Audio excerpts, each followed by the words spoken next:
So now for our third and final question. The question is posed: how has your military background influenced your understanding of how to relate to church leaders? For those who don't know, I served nearly a decade in the Marine Corps at the height of the Iraq and Afghanistan campaigns. To answer the question, it's the military makes things very simple in terms of understanding a hierarchy and a role and responsibility, who has a task, who has a purpose, but also recognizing that we're all on the same mission and we're all trying to accomplish the same things.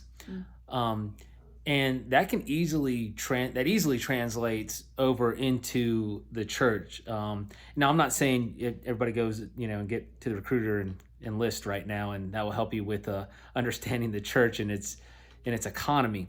But we know that even in the angels, there's an economy of archangels, angels. There's messengers. There's some who engage in battle, and so there's an economy within the church. And I believe that the military did help me in understanding how to interact.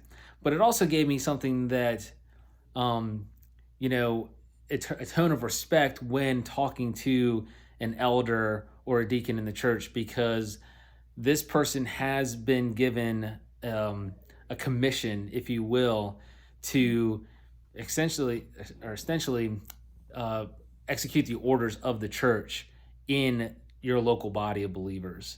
And I think that's very important to understand his role and his responsibilities and your roles and your responsibilities, but also understanding you're on the same team. It's one team, one fight type of concept in which we as the church, following our leaders, are going and following Christ, the ultimate leader.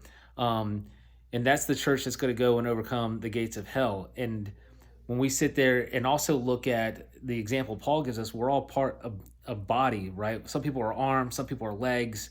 And that's the thing is, in shepherding, they're shepherds.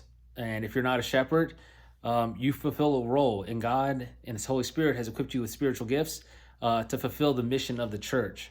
And so understanding that we all have a task, we all have a purpose. But again, we are one body striving to glorify God and to enjoy Him forever with all our heart, with all our soul, with all our strength, with everything that we have in us to sit there and do those things.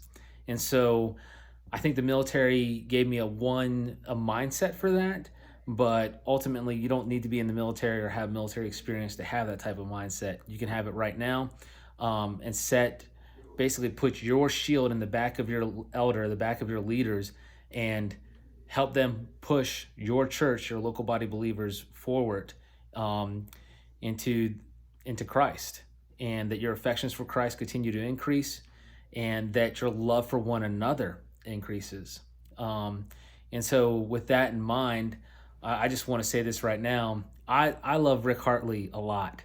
And there was definitely a lot of times when I was in Ohio where he met me where I needed to be. We used to meet together to run. And I don't think Rick liked running, to be honest with you. But I was there and he met me there.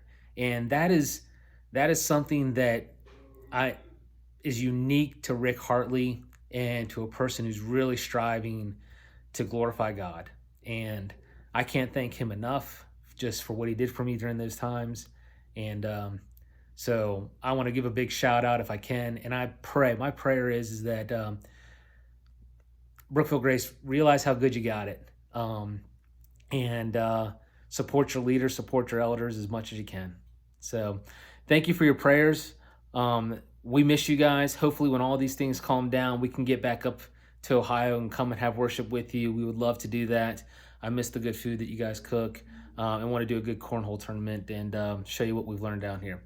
But nonetheless, the Lord be with you all, and grace and peace.